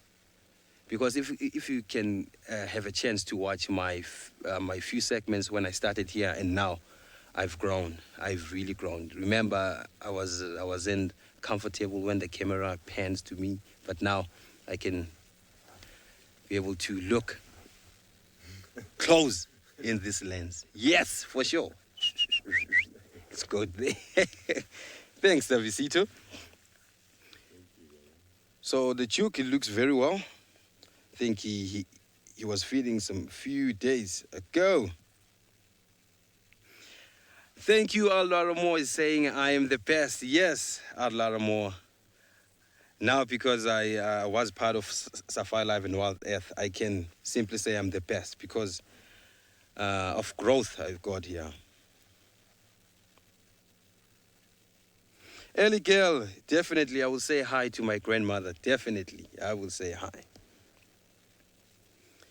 And because Londolozi is not far from here, it's about 20 minutes to 25 minutes drive, I will come and say hello if I get time, because I'm sure I'll be busy that side.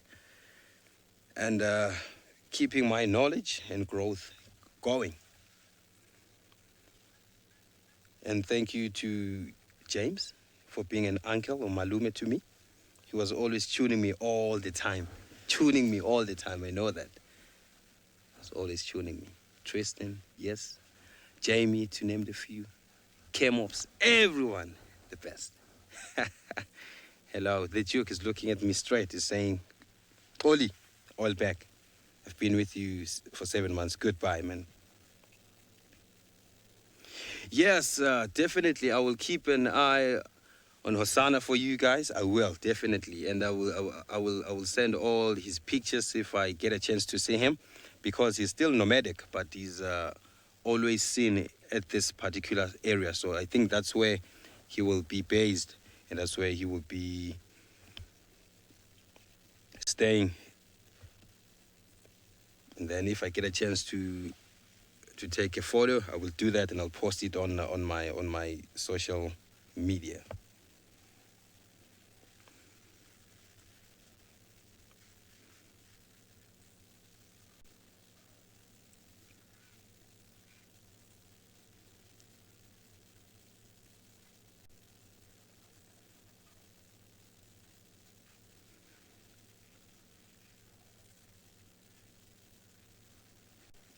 Deborah is saying I must get out and do a dance with the leopard. I'm sure you won't be seeing me in future at Safari Life, because I'll be dead by that time. I don't think that's a good idea. If I put 1 step or 2 steps out of this car when this cat is here, I'm sure it won't hesitate. he will attack me, definitely. So that's not a good idea.